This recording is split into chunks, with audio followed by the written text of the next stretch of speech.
right, peace be unto you. Assalamu alaikum. I'm Qasim Tajuddin, aka Riko Shay, and I want to thank everybody for coming out on this Sunday afternoon for What's the Knowledge, hosted by Al-Ijaba Foundation. So, a little bit about Al-Ijaba Foundation. It literally translates to the answer. Al-Ijaba, that is the answer for cities like Birmingham, cities like Montgomery, cities like Selma. And our mission is to establish inclusive Islamic communities for underrepresented, underserved areas and communities. So that entails, either buying property or acquiring property to establish masajid or mosques, giving digital assistance to senior communities that need help, and overall just being a presence for community service and outreach in areas that we could regenerate and revitalize Al-Islam. So at this time, I would like to open up with the best chapter of the Holy Quran, the opening chapter, which is Al-Fatiha, and that translates to the opening, and I'll translate for the English. And, feel free to pray however you wish to at this time. A'udhu billahi minash shaitanir rajim. Bismillahir rahmanir rahim. Alhamdulillah rabbil alameen. Ar-Rahmanir Rahim. Maliki yawmiddin.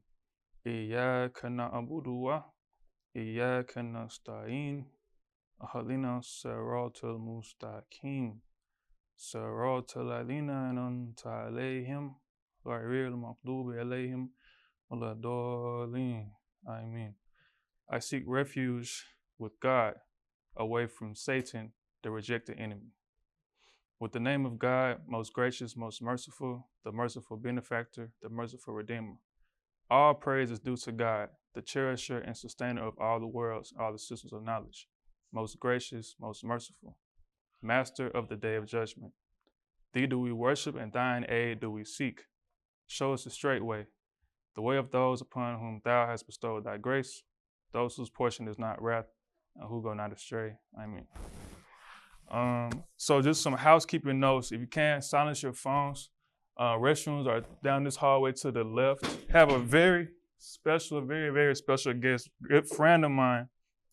He's been a part of my journey as an entrepreneur, as a creative, Riko Harris. And that is who we are here today to hear from. And also, too, I want to highlight some special guests. We have some members from the Birmingham Islamic Center, Birmingham Islamic Center. So I want to thank them for taking time out of their day to be here today.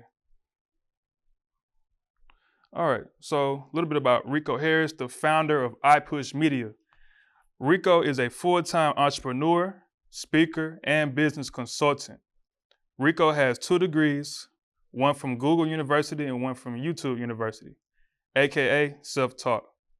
After shutting down his first failed business, M3 Magazine, Riko went on to create the iPush brand after one day of quitting.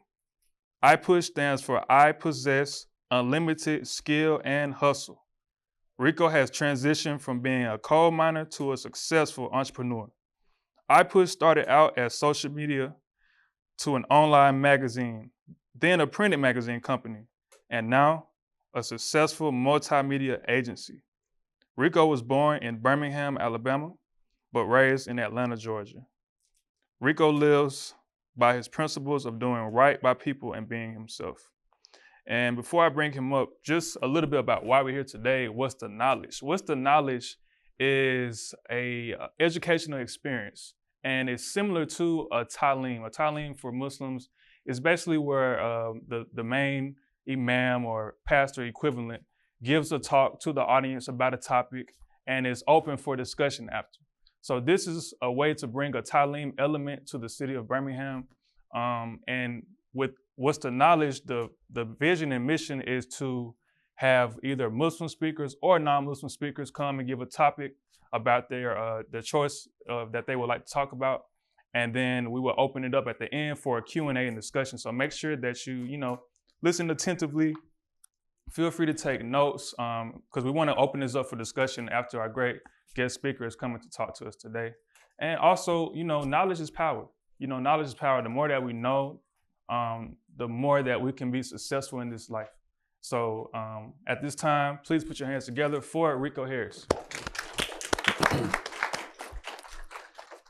All right, thank you, Brother Riko. Again, my name is Riko Harris, and I'm honored to be here today. I don't get a chance to see Riko Shea, as much as I used to. He's traveling a lot, and so when I got the call, I was honored to come in. And so my name is Riko Harris. I'll be y'all guys' speaker today. And so name of my company is Al-Ijaba magazine. I have some free publications on the back table when you get ready to leave that you guys can take with you. But like you said, I'm gonna go back a little bit of who I am, just y'all can understand who you're talking to. And so I'm just a young guy that was born here, and I had to leave at a young age. My mother started suffering from mental illness, and my dad, he had moved on and moved to Atlanta, and he decided to get me. And just being raised by a single father, it's tough. A man that don't know how to love you and tell you he love you, but you can't harp on that. You just learn from that. And so I was raised in Atlanta, and decided to come back and start taking care of my mom, and I still take care of her now. And now I'm taking care of my father. He just had a stroke not long ago. But coming back to Birmingham, something I didn't want to do, man. Atlanta's fast, and Birmingham was so slow back then, and it's catching up. But God put business in my life, and when I started doing business and became an entrepreneur, I fell in love with Birmingham, because Birmingham is a gold mine for an entrepreneur, small business owner. So again, I was working as a coal miner, making real good money. I had all the toys, the cars, four-wheelers, and I got the big house. But I was miserable, y'all. I was miserable working underground, mandatory 6 days a week, mandatory 12 hours a day. Can't see your family really. You come home, you're tired, trying to figure out, what's your purpose in life, because you're making money, you're buying stuff, but you don't feel the purpose in life. And so that was something I was struggling with. And at that moment, but it was extremely hard to go to work every day. And then I realized I was getting depressed. I was getting depressed, making good money, which was backward to me because I prayed for this good job. But God still showed me the way that I need to go. And there came a opportunity to create a publication.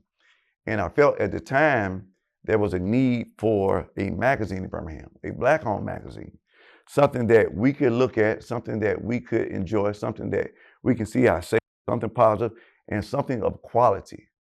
And so that was a gift I would say God gave me, and said, hey, if you're gonna do anything with excellence. And so that's what I brought to this magazine. And so even having this magazine and working full time, trying to figure out how to get the magazine, the struggle was still there. And so you just keep bumping your head and you keep figuring it out. And regardless of how hard it was to make this magazine, I never got to a point where I didn't want to do it anymore. That's when I knew this was my passion. It didn't matter what obstacle I had in front of me, all I wanted to do was this. And so I took the leap of faith and I left that job, and that money left too now. That money left too. But with faith and with that passion, man, I kept pursuing this, and things kept getting better, and I kept figuring out how to make this something that's going to thrive, and also how to make a living off of. So now, 15 years later, I'm still doing this. This has spun off into multiple streams of income. Most people are like, man, how do you make money doing magazines? A free magazine at that. It's not the magazine that sustains me, it's all the other opportunities that come from magazines, speaking engagements, consulting, I'm doing commercials, I'm doing all type of things. We do social media management for different companies. But I stayed faithful to this one thing that God showed me to do, and I fulfilled it, and He opened up other doors. So that's how I got into making a magazine. A little bit about me again is that in my bio, I believe in doing right, people. And in this city, man, when you're doing business, a lot of times you run by shady people. And so I believe in doing business, man. Your name and how you present yourself, you carry yourself in business is everything. And so I believe in doing right by people, because my name is in other rooms when I'm not there. And people like Riko presented me in front of his event because I keep my name good. So that's just a little bit about me and who I am. Now, what I like to do is, because I didn't know what type of audience we was going to have today. Like, I know I wanted to talk about marketing, brand, and business, but all the time we don't all have a business. So it's important to know who's in the room and know, what you're here to learn. So I'll start with you right here. Hey, I'm Ijosiah Kenty, born and raised in Birmingham, Alabama. Birmingham City Schools native. I ended up going to Kentucky, same kind of thing. I didn't think I was ever going to come back, but ended up playing football. Had to find an identity outside of it. So now I give back to the youth by teaching financial literacy. Partnered with the Birmingham City Schools under IMC Financial Consulting. So. Okay, good deal. That's what's up, bro. Yes, sir. Okay, Al Elliott, Birmingham City Schools teacher. I'm also a performing artist under the name Thad Weller. Basically, outside of teaching, I like to put together events. I guess you call them social events to promote certain working together characteristics without actually having a class and doing that. I was doing the It Is Written series, which basically was basically a community songwriting event. But just trying to be able to be a catalyst to try to promote the things that I would like to see happen. So that's kind of what I am, what I do. Okay, so yes, ma'am. My name is Sadiqa. I am actually from Mobile. I came to Birmingham for school. I was at UAB since 2019. Currently, and I went to school for business management, and from that I've had several business ventures. I have a position in my field as a truck care general maintenance manager for, I'm sure you guys have heard of Love's, a travel center. We keep the trucks and trailers moving on the roads. I'm also a LLC holder. I have my own real estate business, and I am currently pursuing an endeavor to start my own nonprofit. So very excited to hear what you have that can, help me balance out all the different avenues that I'm pursuing. Okay, yes, sir. Hey, my name's Chris Gaines. I'm a fellow filmmaker with Mr. Ricochet. Just recently got my EIN 3 months ago. I own a company called Cinetherum Pictures. Did a little bit of schooling online at Cambridge University for screenwriting. Plan on finishing up with for MicroMasters, and I help with Al-Ijaba. Okay. All right. Yes, sir. Yeah. Yes, sir. Yeah, Imam Muhammad Abdullah, Imam or leader of the Birmingham Islamic Center, Muslim organization. Okay. I'm Aisha Abdullah, and this is my husband. And since I know what this is about, I'm interested in ideas that might help me to pass on things to our adult children who could probably benefit, because I'm interested in their getting started with generational wealth. Oh, yes, ma'am. Absolutely. So this year, currently a student at UAB. I just like business, so I thought it would be a good idea to come to see what topics you're touching on. I saw the brochure or the flyer, but more in depth, I guess, is why I came. Okay. Yes, sir. Hi, how you doing? I'm Derek D. I'm an actor. I collaborate with Riko on some filmmaking and things like that. But for me, I've been involved in a lot of business as a youngster, and I'm just trying to navigate my way through what's next. So also, just always try to be supportive. Okay. All right. Good deal. Okay. So today's topic, we titled it "Doing Business Upside Down," and even for whoever's in here that's not actually may own a business, own an LLC, or you might be just a creative. We're still going to touch on some topics, because what we're talking about today affects everyone in some form or fashion. When you're doing something that's organized, it's almost in the sense that you can take a standard of doing business and take this approach. So I've been doing business for quite a few years, and one of the things I get to do is interview other business owners. And so a lot of times I'm talking to entrepreneurs and small business owners, just trying to gauge what they're thinking, what they're going through. And so in today's time, a lot of entrepreneurs are struggling. A lot of events are struggling, businesses are struggling. And so I started asking myself, why are businesses closing down? We can blame it on the economy, the president. We can blame it on AI, whatever you want to blame it on. But we have to look at the totality of things. How we do business now is different from how we did business in 1970, 1980, 1990, even how we did business in 2000. Most of the time when people started business, the focus was, okay, I'm going to start a business that has a product. And all you know is, hey, I have this product. How many can I get? How many can I sell? What is my profit margin? Where can I sell it at? Who can I sell it to? Now, the flip side of that is, if you're doing anything business related in this modern day and time, we have to understand who are we selling to. And we start talking about demographics. And you know, demographics is the type of person, their height, their age, their weight. But now that is an old way of thinking, trying to figure out who your demographic is. We want to figure out who our social graphics are. And that's how these people think. And so when you're doing an event, you're trying to reach kids, you guys are trying to reach the youth, or you have a business, we have to start training our mind to think, how do other people think? What are some of the niche things that they like that we can hone in on?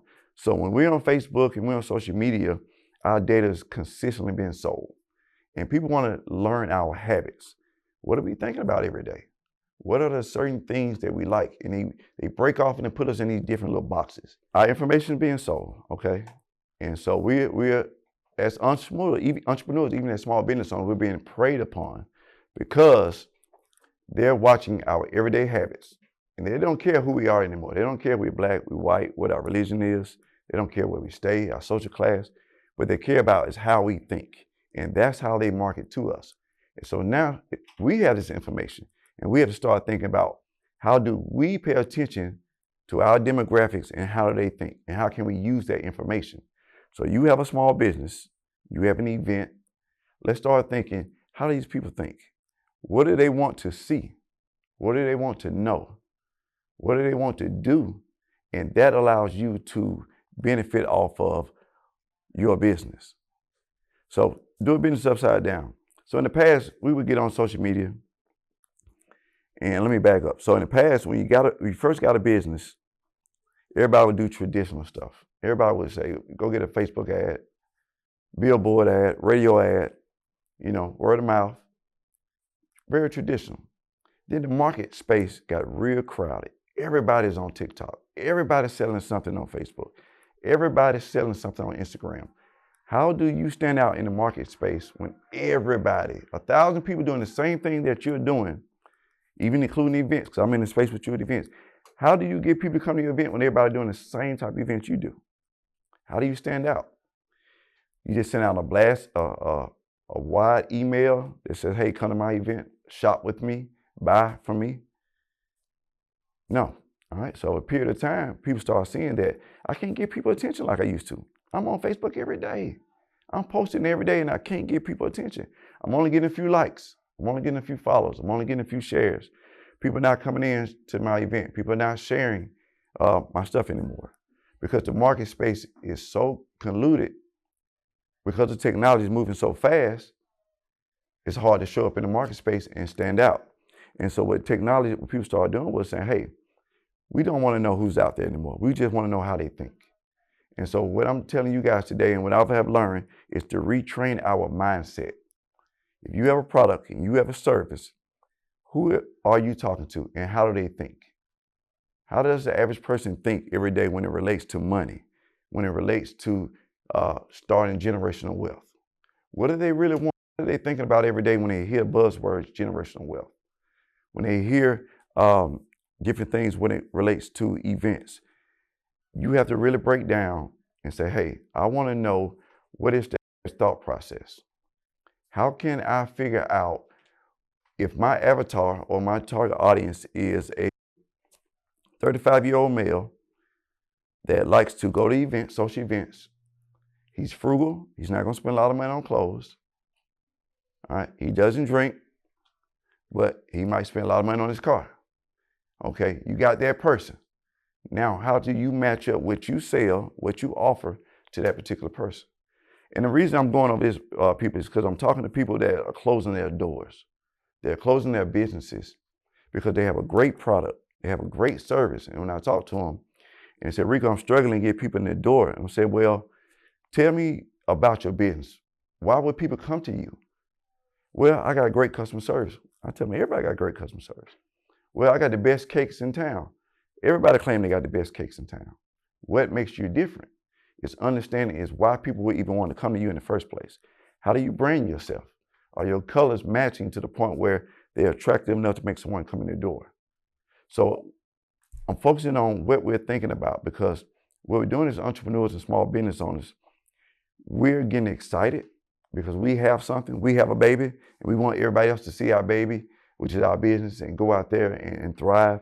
But we're forgetting that we have to give people what they want, not what we think we want.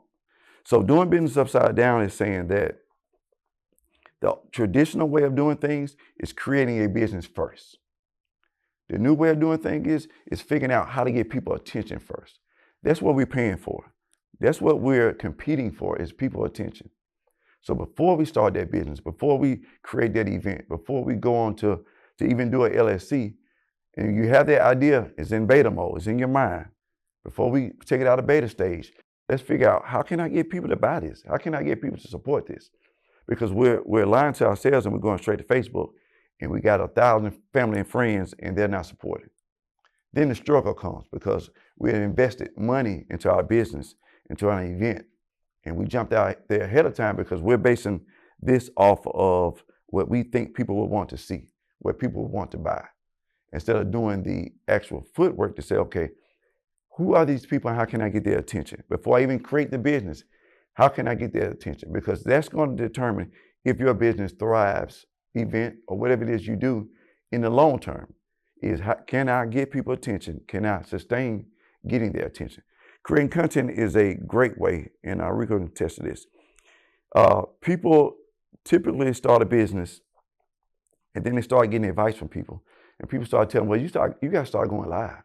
You got to start making videos. And we hear it all the time. Well, I don't like going live. I don't like my voice. I don't like this. I don't like being on camera. I don't like social media. But that's one of the key things that's going to create content, that's going to get people attention, that's going to keep the traffic coming to you. So understanding before you even start a business is saying, hey, I got to be social media savvy. It's just no running from it. And most of the time and I've talked with children and even adults, what keeps us away from creating content, videos, going live, getting up, speaking in front of people, is our own insecurities. Things that we deal with that we probably created when we was a child, and it carries on. I was at Ramsey speaking to a group of kids, and the young lady said she didn't want to speak because she didn't like her voice. And I said, well, I'm an adult. I have my own insecurities. I said, I always thought my ears were big like Will Smith. Well, she said, well, I would never thought your ears were big. Well, I said, well, she never would even thought it till I said something, because she didn't see what I saw. And so that's what keeps us from creating content. And content, it's such a buzzword. It's so watered down, but it's something that creates the attention that we need to drive traffic. So again, we started out early in business. All right, and even I understand most of you guys are not at the early stage of doing business, but in whatever stage you are at doing your business, is saying that if you're focusing on the product and you're focusing on the service and you're not bringing any attention to how I'm going to get people attention, it's 9 times out of 10 you're going to be struggling trying to find traffic, foot traffic. And so we started taking pages from Google, started taking pages from Facebook and Meta. Their business is getting attention.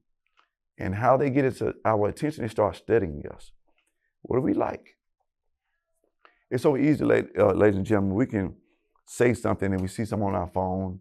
We can type in something on social media and it pops up, because we gave them an indication of what we like.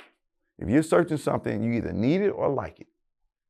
And we have to train ourselves. Yeah, we don't have the technology that Facebook has, but we got the mindset. We got the brain power to think. If people are thinking about or need, overheard a conversation about, man, there needs to be more avenues to let people know what's going on in Birmingham. Right? So that's an indication that people are looking. They're thinking about, what can I do in Birmingham? Somebody asked me when I came in, what's going on in Birmingham? What events going on? So I heard it twice today in this one room. So now I'm thinking in my head, what are people thinking about? How can I create something based off what these people are thinking about? And how can I create a business model off of that? How can I create an event based off what people are thinking about? So how do you find out what people are thinking about? You got to pay attention. Pay attention to what's around you. Pay attention to social media. See, when we look at social media, we're trained to look at it from an entertainment standpoint. What gives us endorphins, what we like, what makes us smile, what makes us interested in the politics, what makes us mad. We start paying attention to what makes us just kind of feel good from social media.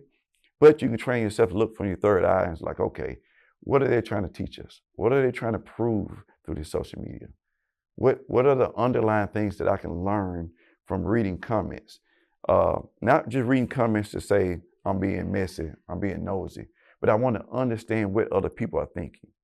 I believe that the Republican Party did an amazing job understanding what people were thinking, what their thoughts are, what their concerns are, and they leveraged that to their advantage. I don't think the Democrats did such a good job. So what we're doing is we're so locked in on after something's recorded, what's happening, versus understanding what people are actually thinking and why they're thinking that. And we have to start asking ourselves, if a person said that, why did they say that? So now that comes into psychographics, all right? Psychographics is just basically saying we become our own, like a psychologist, because we start analyzing what people say and what they think versus what they do, what they show us, what they're putting on social media. And we turn around, we take that data and we say, okay, how can I use that for an advantage to my business, my event, or what I have going on? And so my whole goal today is, my takeaway for you guys is to take a deeper dive into how you think about what you see and what you hear.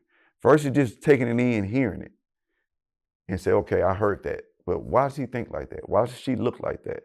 Why do they move like that? And then as you start breaking that down, start analyzing, say, okay, I can use that thought process to my own advantage. Riko, you might have to keep me on time too, because I'll go over. So doing business upside down, and I'm trying to make it just digestible to who's in the room based off what you guys do, and not go too far up with it. But doing business upside down is in layman's term, is saying that we can no longer post on Facebook and expect our business to grow. We can no longer just say, hey, I'm gonna go to a networking event and I'm just gonna keep going there and I'm gonna grow what I'm doing. We have to think outside the box. And there's the upside down part of it. That's the downside of it. The upside out of it is say, you know what? In today's time, what tools is out there for free that I can use? Social media is still a big tool. But how many guys are in here going live promoting what you do? Show of hands. Okay, so I got 2, 3, okay, all right. That is social media, Facebook, for instance, and TikTok. That is their number one thriving goal, is to get everybody going live, because it's real time, it's reality. And they can track where you are, what you're doing, who you're watching, and use that data to their advantage. They want people to go live. Now, personally, I don't like going live, but I understand the power of going live. But that's the upside down of doing business. Doing stuff that I don't want to do, the old way of thinking, like, man, I don't want to go live. I don't want to be on Facebook. I don't want to make videos. But doing business upside down says, you know what, if I'm going to thrive in this market space, I got to do and use the tools that social media is giving us. Now, it's not saying, well, I don't want to go live because I don't want Facebook to win. I don't want them I don't want to give in to what they want us to do. It's more or less, how can I use this tool to build my business so I can reach the goal that I want? How many guys are on TikTok, are using TikTok? Okay. All right. I got about 3. All right, 3 out of 10. I've been banned off 4 times, so it's kind of, I mean, really, it's like, I just quit, but Yeah. I hate to use the word quit, but they, Right, for some reason or another, yeah, I use all the rest of them, but for some reason or another, I get it all built up and then boom, and start over. I don't know. Well, it's you know, to your point, it's something that you done right, and it's something you done wrong to their standard. And so what I've learned is that we start using these platforms, and we're not studying these platforms. We're not studying what they actually can do and provide for us in our businesses. And so in the field that I'm in, I had to start studying TikTok. and how can I get the best use out of it? And so TikTok, they took their time and they built their platform up, and they got people dancing, they got people happy, and then they started going live. And the next phase of it was TikTok Shop. Now they're selling to us. The next big thing I look for TikTok to roll out is TikTok ads, in which you can't advertise on TikTok now, but they're not promoting as heavy as they are you promoting your products on there. And so us understanding as entrepreneurs and small business owners, every single tool that we can use out there, because if you hear the word TikTok, you automatically think that it's just a tool, it's a social media site just to play with, just something for folks to have fun. It is actually a business tool. It is a real live tool that you can use. But if you don't take the time to study the back end of TikTok, then you're not going to get use out of it. It's like people use Facebook ads. Anybody use Facebook ads? Facebook ads? Yeah. So you have people that stay away from it because they feel it's complicated. And you have people that stay away from it because they spent money and they get much out of it. But Facebook ads is, I would say, the number one way to get your business to a large amount of people in a very fast-paced time. All right. But oftentimes, our community, we don't take the time to study that, to actually look back in analytics and study, how do I get more visibility? Because that's what we're competing for as entrepreneurs. We're competing for attention. And we have to get smart on how we get attention. Now, you can be a person that can go entertain people. I'm not an entertainer. I'm not that funny. All right. So I don't have that gift. So, and I'm not doing drama. So how can I get people attention? And we hear this word consistency, creating content consistent, staying on social media consistently.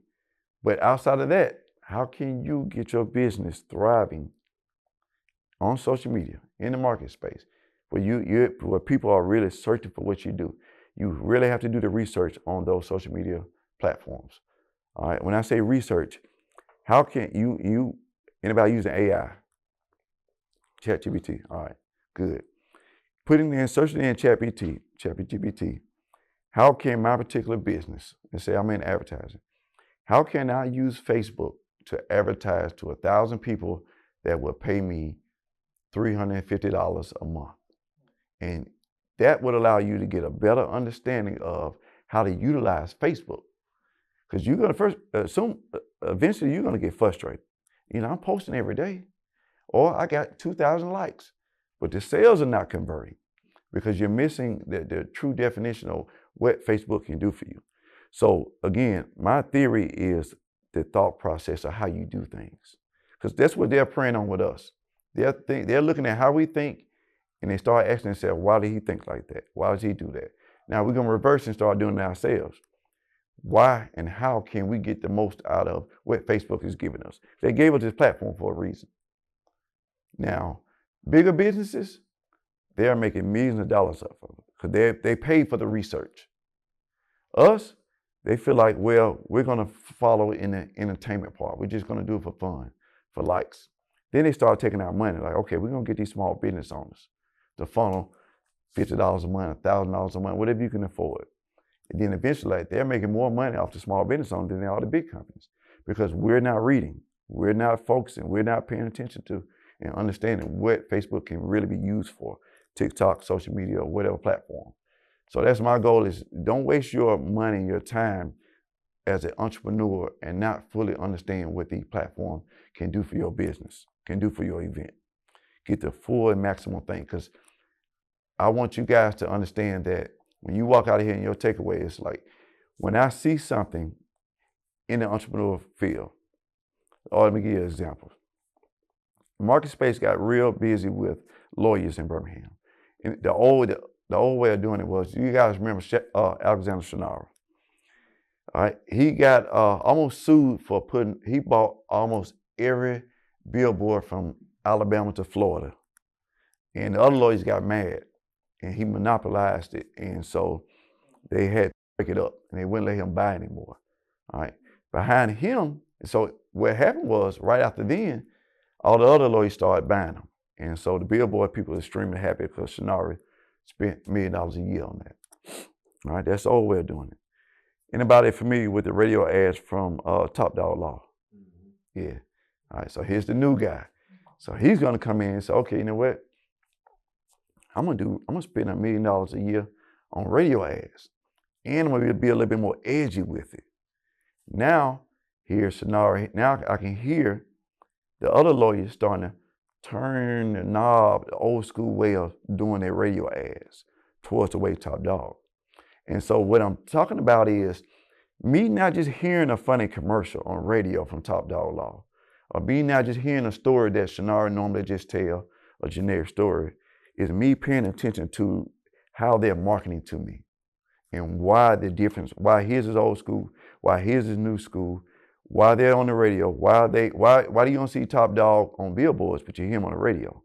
And so now I'm training my mind to think outside the box. Why are these people marketing to me like that? Because me, I'm listening to 95.7, 94.9, and you listen to the type of commercials that Top Dog Law plays, it's about black people wanting to get a bunch of money quick for something, for nothing, for the simplest accident. And so they've done enough research to listen to that station and understand the people at this radio station, how do they think? They want money. They want something for nothing. And they want a bunch of money. And the guy, he comes on there, he's funny. He's talking about buying a new car and he's going to go buy this and buy that. And so what they did, they tapped into our mindset, our youth mindset. And they started advertising and marketing to that. And so that's my goal again, is for us to think and see with our third eye is, what are we listening to and why are they talking to me like this? And turn around and take the same knowledge. And so, okay, in my business or what I'm doing, how can I tap into the mindset of what people are thinking about? Not in a negative way. It's just like this event.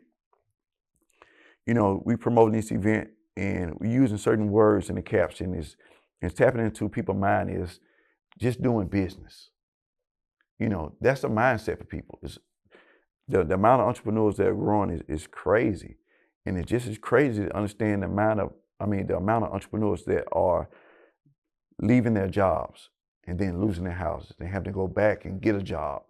And so when we promote events like this, even when I title this event, I'm thinking about those people and those people that are having those thoughts like, man, my business is struggling.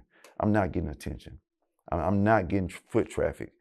And so Riko asked me, why did I title this? I said, well, I'm paying attention to comments. I'm talking to people who close their brick and mortars and they can't get enough foot traffic in the door. That's an everyday issue that people are dealing with. And so I started using that same data that I've been talking to people about to use this platform to come on and talk and create the topic, doing business upside down.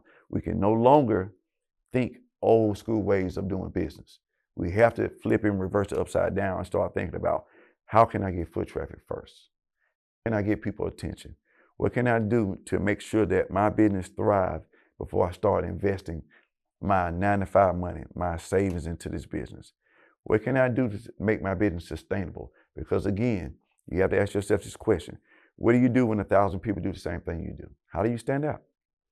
How do you stand out on Facebook when 1 million people are posting the exact same thing that you do? And you have to start asking yourself that questions. And so again, my whole spiel today is about retraining our thought process to how we think about our business and who's involved in our business. How we looking on time, Riko? Okay. All right. So now I guess we can go into Q&A. Am I got any questions? Yes, sir. In your bio, it said you went to YouTube University and Google University. How do I sign up? So basically what I did was, that's in reference to that I didn't go to college, okay? And I was so passionate about starting this business that I sacrificed going out to the club at that time. I sacrificed watching, Netflix went out then, but I sacrificed going to the Red Box. I remember the Red Box had the DVD. I sacrificed doing that to studying YouTube videos. And that's research. And so that's where my degrees come in, because I've learned everything that I could possibly learn from Googling and YouTube. Just spending time, not just putting in one-word searches, but really taking time to read articles and read. And so, and at the time when I started this magazine, most of the advice were from older white people who had magazines. And you know what it said? It said, don't do it. it actually said on Google, don't start a magazine. Publications are dead. Getting advertising is extremely hard. I mean, I was just surprised all the negative stuff I saw from this that said don't do it, but still that wasn't enough. So, but that's how I utilize YouTube. Again, just like Facebook and TikTok. Understand that Google and YouTube are real tools that can help you grow if you use them as a tool. Now, use it in entertainment, that's all it's going to be to you. But you have to realize that these things that they're provided to us, they gave it to us for entertainment. They gave it to somebody else to use to get rich. And we have to realize and look at YouTube and Google from a different perspective, and ChatGPT and AI and Facebook. How can I get the most out of these platforms? Because they out there for a reason, because they're making money for a reason. Yeah. Yes, sir. So if someone was, I guess, starting up any type of business, right? Would you say the biggest obstacle is a lack of funding, or would you say it's their method of advertisement, or What was the question again? like whether it's a monetary thing or whether it's just a lack of advertisement? You said the biggest hurdle, or Yeah, the obstacle, like. the biggest obstacle is themselves, to be honest with you. The biggest, majority of entrepreneurs I've spoken to, and even dealing with in my own life, we are in our own way. We are our own biggest obstacle. Money is out there. Abundance of money is out there. Now, are we willing to do what it takes? Are we willing to believe in ourselves enough to go get the resources that we need? And then when it relates to advertising, are we willing to sacrifice to sit down and study advertising so we can add that component to our business? So I don't think resources or advertising is the number one thing. I think dealing with ourselves as entrepreneurs, because it goes back to those insecurities. At some point, your insecurity is going to be a hurdle in your business. And if you allow that to slow you down, then that won't allow you to learn more about advertising. Because what the bigger companies do, they go pay somebody. They go pay somebody that knows about advertising, that specializes in it. Until we get to that point where we have those type of resources, we have to learn and study for ourselves. So I believe, to answer your question, is we are the biggest hurdle in our own entrepreneurial journey, because we're focused on the passion of what we do. We love our product a lot. And say if I own a t-shirt company, I just know it's dope. Everybody's going to love it, and we're not focused on learning about advertising. We just stop right there. We stop and say, you know what, I got a great service, I got a great product, that's it. But we got to continue to learn about advertising and marketing to get past the other hurdles. So as entrepreneurs, we got to continue to learn every aspect of the business until we can afford to pay somebody to do it for us.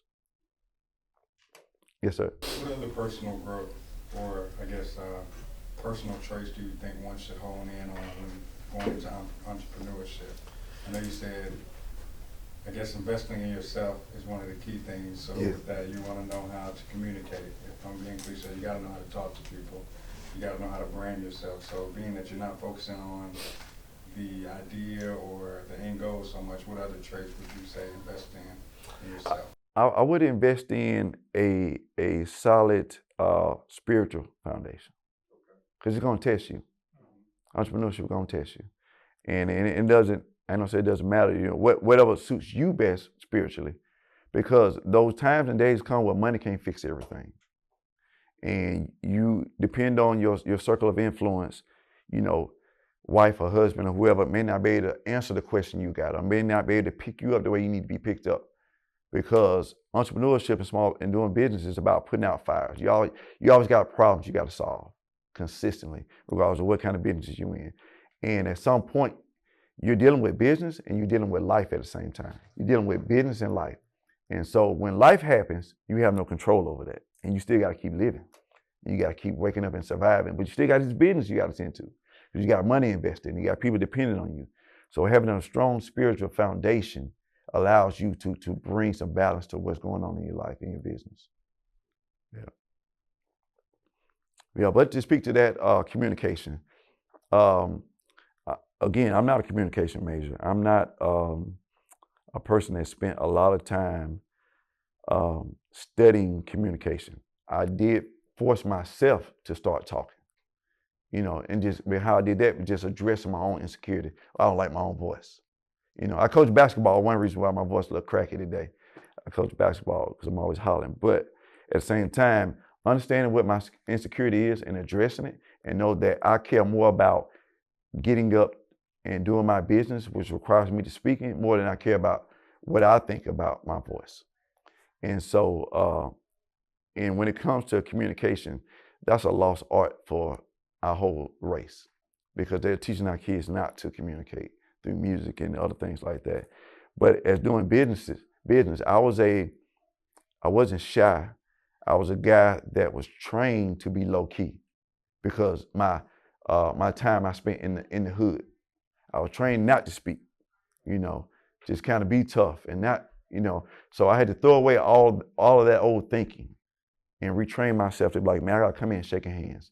I gotta be comfortable telling people who I am and where I'm from and what I do. And so my training, just understanding, going back to thinking, like, if I'm gonna be an entrepreneur, I gotta think different. And why was I thinking like that before, where I thought I was hard? I wanted to be the toughest guy that walked in every room. Why I thought like that, and how did I even get there? I didn't grow up thinking like that. How did I get that mindset? Well, I mean, I used to listen to rap and Young Jeezy and other drug dealer rappers, and that fueled that mindset that I had.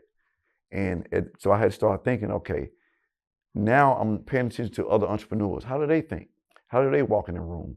And so everything about me is just studying. I'm overanalyzing, studying how do people think, why I'm doing this, why I'm talking like this, and how can I get better? And it allows me to get past certain hurdles. Yeah. Yes, sir. So one question I had was, so what should you do if you're not social media savvy? Should you hire someone? Are there courses you can take to get better at it? If you're not social media savvy, it's something that you have to put time into. All right, you're not going to jump on TikTok, and please believe, 3 to 5 years now, it's going to be a new platform that's going to be bigger than TikTok, and then we all going to be like, well, I don't want to learn. Like, it's just like Threads. So, but to answer your question, if you're not social media savvy, you got to spend time on it, and you got to ask questions. You got to seek counsel, because there's a child that can teach you, all right, and at least teach you the basics. But you got to seek counsel on what you don't know instead of just throwing it away. And if the opportunity is there to pay someone, just pay them to teach you. Don't pay them just to do it. Because when they leave and they do it the way they want to do it, and you don't know what you're paying for, then you're left out. But pay somebody to teach you. If there's opportunity to pay. And then there's free events that people are doing, or even some events that you can pay for that I've even hosted when it relates to being social media savvy. But seek the knowledge, because it's out there. That'd be the answer to that. Yes, ma'am. Well, firstly, I would just like to say that I feel like you dropped a lot of gems today. I feel like a lot of what you said shouldn't have been free.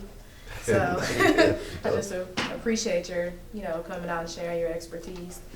My question for you is, what were some points in your journey, or just some pivotal points for you that helped you solidify this formula of doing business upside down? I would say some points would be experience. I wouldn't have got this far and obtained this knowledge without being 10 toes down in it and 100% invested in it. Even when I was working part-time, I felt like, or I knew at that point I was probably gonna get fired, because I was doing too much of my business and not enough at my job. Not getting there enough. I wasn't a good employee at the time. That was one thing, being 10 toes into 100% invested in what you do. Another thing is I've picked up the desire to learn more and learn from everybody. That was the biggest thing that really has helped me, is the desire to learn. Good guy or bad guy, I'm trying to learn from him. I'm trying to understand why he or she thinks like that. What can I do better? How can I duplicate what they're doing? And so the desire just to learn every opportunity I can. That's the biggest thing for me. Yes, sir. Appreciate you for coming through, man. Yeah, I know you mentioned something about not just honing in on the demographics, but also the social graphics. Yes. So what are some of those social cues that you tend to look for that stem from the demographics? So like if you're looking at males, for example, what makes you do like black males and white males, and like how do you develop those studies so that it embarks you into operating? Okay, so it's just like for me, with my magazine, the demographics is heavily women. black women, right? And so they spend more money advertising than men do, actually. And so, okay, let me start thinking about why. And I started asking questions, different people. And I found out that one, women seek attention more than men do. So if you're a woman-based business, and not attention in a bad way, you're more likely to spend money than a male would. So I started understanding that, okay, if I sell advertisement, I sell attention. I sell my audience to get people attention for these entrepreneurs. So what helps you understand is niching down to that particular person. And you start watching the habits that they have. What do they do? What do they don't do? And you take a deeper question. Why do they do that? Why do they don't do it? You go a little bit deeper. If this is the reason why, let me look at the why and understand. See, can I figure out their why? Because once you understand someone's why, you're pretty much got the key to their door. So figuring out their why is the biggest part of that when it comes to psychographics. And sometimes it takes starting all the way at the top of bottom of a pyramid where it's very wide. And so, okay, I got a group of black males, 35 to 50, and then you go up to the next part of the pyramid. Well, this group of 35 to 50, they all are in Birmingham. Okay, so the next one is, okay, they all like the same thing. Okay, then the next thing then, okay, well, a few of them do this, half of them don't do that. And you go up to the next one, okay, only a few are actually doing this. I wonder why. Let me find someone in this category. Let me ask them. Let me put this post out on Facebook. I'm looking to find out why. I think they do ISO. You know, why are people doing this? So you did ask 1,000 questions to get to the right answer. But that's the key that you're looking to open up a door, is asking more questions. Yeah. Are you familiar with the term, it's not what you know, it's who you know? Yes. Do you believe that to be true? Yes. Also, I believe it's not what you know is who you know, and I also believe it's how well you know someone. So it's just like me. If I would have got up here and started talking, and I didn't give you guys a piece of my bio, you didn't know who I was, you're less likely to believe who I am and what I said. But the fact that I gave you, he said my bio, but I took time to reintroduce myself because you guys are more bought in. Like he's a real person. He's worked a 9 to 5. He struggled. You know, I kind of gave you bits of my story, and you're more likely to buy into what I'm saying and receive what I'm saying because it's more what you know about a person than the person. Because you can know someone and not know them. You can know, like you said, it's who you know, and it's not what you know. You can know someone, but it's to that point when you really know them and know about them, and you start asking your question why they did this, then it's more of why you know someone. Yeah. Good question. Yes, sir. I want to harp on this, but Okay. what are some channels or some videos that really sparked your journey in entrepreneurship? Like is there some YouTube channels I can check out, or some Facebook pages, or? Yeah. So one of the things that I love that really sparked me to think is Chick-fil-A commercials. There's a thought process behind Chick-fil-A commercials. It really is. Outside of that, man, I'm a huge fan of Social Proof Podcast with David Shands. Forgot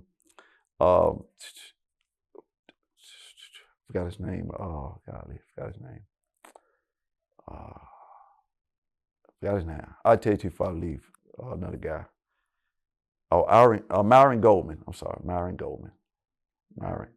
Yes, Myron Goldman. Yeah.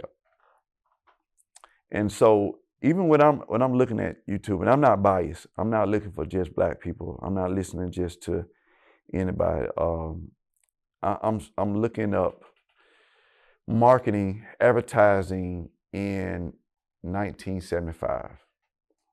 And I might watch a video and see how they did Pepsi commercials. I'm horrible with names. There's 2 companies in Birmingham that are, I would say, advertising agency by 2 legends. And one was the first black male or first black company to ever get a contract with Coca-Cola. I'm pretty sure somebody knows his name in here. I'm telling you, it'll come to me. But all the time, I'm O2 Ideas is the name of the company, and then the other guys who started the Birmingham Times magazine, and Mr. Lewis, yes, Mr. Lewis, that's right. So those guys started back a long time ago, and so I'm studying how were they able to get people attention in that time. And even the guy I studied doing the magazine, John Johnson, that started the Jet. Was it Jet Magazine? Started Jet Magazine, Ebony Magazine. Understanding, because that's the old way of doing business. That still works. It's just understanding why they did the things they did, and now how can I marry that with what we're doing in today's time. So I'm always learning old versus new and how to marry the two. So that's my goal. Yep. So you talked a lot about how you can, market and advertise to the people that you're trying to, get your product to, but how do you get people to believe in the work that you're doing that, like from a networking standpoint? How do you get, like business support, if that makes sense? Putting out a good product, being who you say you are. There's a lot of fake and phony out here. So that was in my bio. When you meet me and you hear about me, you hear about this particular business that I do, personally, you're going to hear where he does good business. He does what he says he's going to do. From a business standpoint, he puts out quality work. It's consistent. So that alone is word of mouth that consistently flows. And it comes with time. We live in a microwave society where people want to do stuff fast. They want to be known fast. And I'm still kind of old school in it. You got to put in the work. Putting in the work will elevate you in the market space, especially in a place like Birmingham. If you're doing business in Birmingham and your target audience is here, put the work in. And it takes time. It takes some grunt work, but put the work in and it will pay off. Yep. Yeah. All right, I think that's it, y'all. Thank you. I hope y'all ain't bored, y'all. Appreciate it. Don't forget there's some free magazines back in the back. Let's give Riko another round of applause. Man, free game. A lot of free game. And that is one reason why I designed this class, doing it as a nonprofit. Like, I want people to get this knowledge at no cost. Like, and a lot of the things that he was saying is hitting me personally with me starting this nonprofit. I want this whole room packed. I got 6 empty seats. Like, how can I get this room packed? So a lot of what you said, man, just thank you. Thank you for taking the time out. I know you got a busy schedule, but I really do appreciate everything that you said, like real gems. Just some recap about some things that he touched on. So one of the words that hit me was algorithm. And so when I researched the word, we all know that has Islamic origin. Algorithm, the etymology of it is it comes from Islamic mathematics philosophy. It's founded by a Persian Muslim. So a lot of when you see the word al, it means the, right? So Al-Ijaba, the answer. Even algebra, that also has Islamic connotation. So just tying that to the effects of these Muslim thinkers and how they've shaped the world that we live in today we're seeing it in the technology. It's really incredible. And a lot of what he talked about is like psychology, like the mindset. Like, what are you really feeding your mindset? What are you feeding your mindset? Like, this class, what's the knowledge? I'm trying to feed positive knowledge, like things you can really take home and ponder on. But this information is so good. I'm just like glowing because it's exactly what I need to hear, and I want other people to hear it. It's very relevant. And authenticity, like starting a business is not easy. It's not easy. And I love how you said you have to have that spiritual foundation. That's what's really gonna keep you going. That's what's gonna keep you motivated. We as Muslims, we're obligated to pray 5 times a day. We have optional chances. But that type of grounding, that type of discipline, it keeps you grounded when you're trying to do entrepreneur efforts and you're trying to start something off the ground, you're trying to start something from scratch like Al-Ijaba, I see the vision, but I got to get outside and do the grunt work. Like, it's one thing to talk about it, but we got to be about it and really do the work. And it really, really hit home. Something that you also spoke about was education, seeking the knowledge. And you guys are seekers. Y'all came to really see what Riko had to say today. A friend of mine told me that anything that they don't want blacks to know, they'll put it in a book because we don't read. We don't read. We gotta read. We gotta educate ourselves. We have to put value on education. And me personally, I'm not a school guy. I dropped out twice from college because I'm really an arts person. I love chasing the arts and entertainment scene. Like, that's really my heart. But I knew, and my parents really encouraged me to push myself to graduate because that education was so important. And, you know, if anything that we can take away from today, let's just really hone in on all of the free knowledge that's out there. Something that hit me during this talk also was, what if they charge for these services? Like, what if they charge for Facebook? What if they charge for YouTube? What if they charge for TikTok? They could really run up a lot of money on us if they charge for these services. And they're free. Google, everything is free. So let's take advantage. And we also have to be adaptable. You know, we're living in a fast changing world. The technology is changing by the second. The artificial intelligence. And I'll close with this. Let's be careful to not get too consumed because the powers that be, they want us to live in an artificial world, right? We have the live streaming. We have the virtual reality, right? These things are trying to get you out of reality and put you in a fake place. So we have to be conscious of these things and not let it overpower you, overconsume you, but take the good out of it because God put good in everything. So with that being said, again, thank you guys for coming out to the December edition of What's the Knowledge. This is a monthly class educational experience. This is our third class. So we kicked off in October. And our mission basically right now is to do community service on a Saturday. And the following day, that Sunday, is when we have the What's the Knowledge. So we're just trying to get bigger and better and grow this and grow this and grow this to the point where we can have major speakers on a global scale coming to Birmingham. And as we continue to do our work, branching out into different cities, to just give these free gems. We are a 501c3, so I am taking donations today. They are tax deductible, so feel free if you have anything to spare, taking donations in the back, and they're going toward just general operations. We're getting ready to start our collaborations and helping massage it locally to just get their websites together, you know, anything digital, building infrastructure. All of these donations will go toward helping mosques that are in place. And then we also have a separate building fund to where we can build and establish masajid in areas that don't even have a place to pray and worship. So at this time, I would like to close out with a prayer for us. And just feel free to tap in however you feel free. Dear God, thank you for such a great What's the Knowledge class today. I pray that the information that Riko Harris gave was beneficial. I pray that everyone can take something from it and apply it to their lives. And I pray that you help Al-Ijaba Foundation to reach monumental heights and make historic achievement. And I thank you for every single person that took time out of their day to come and support this cause, this effort. And I pray that we all just continue to learn, continue to seek the knowledge that you put on this planet. And I pray that you help us to find it and make the best of it.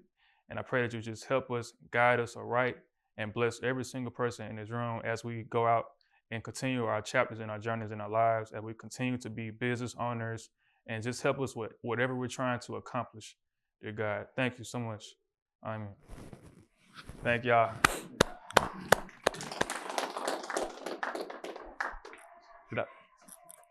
Oh yeah, please follow us on social media at Al-Ijaba Foundation, and sign in on the guest sheet if you didn't. That way I can continue to add to our email list.